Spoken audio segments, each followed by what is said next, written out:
If you work at a desk all day long and you start to get pain on the side of your neck and shoulders, I'm going to show you the stretch that I want you to do that will help you tremendously.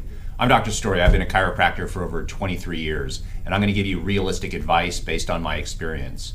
A lot of times people are at the computer, they get tension in their neck and shoulders, and they try to stretch, and very often they overdo it. So I'm going to show you exactly what to do.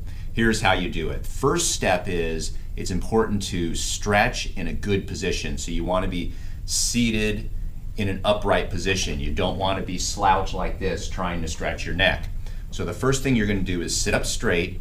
You're going to take the palm of your hand and place it on the opposite ear. Now you're not going to put your hand behind your head like this, which people often do. You put it directly on top of your head over your ear. You're just going to use the weight of your hand to pull.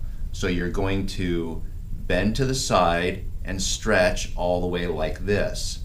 Now, you're not going to yank your neck, you're not going to grab the head and pull it. You're just going to use the weight of your hand on top of your ear and pull towards the opposite side. Once you feel enough of that stretch, then what you can do is you can take your opposite hand and grab the bottom of your chair. That will stabilize and pull the shoulder downward while you're stretching to the side. So do 30 seconds on each side.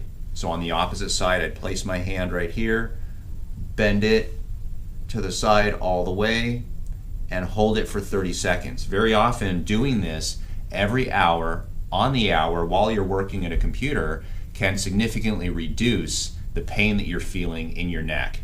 If you thought this was interesting, give me a thumbs up, subscribe to my channel. Any questions regarding this, ask in the comment section below, and I try to answer people's questions.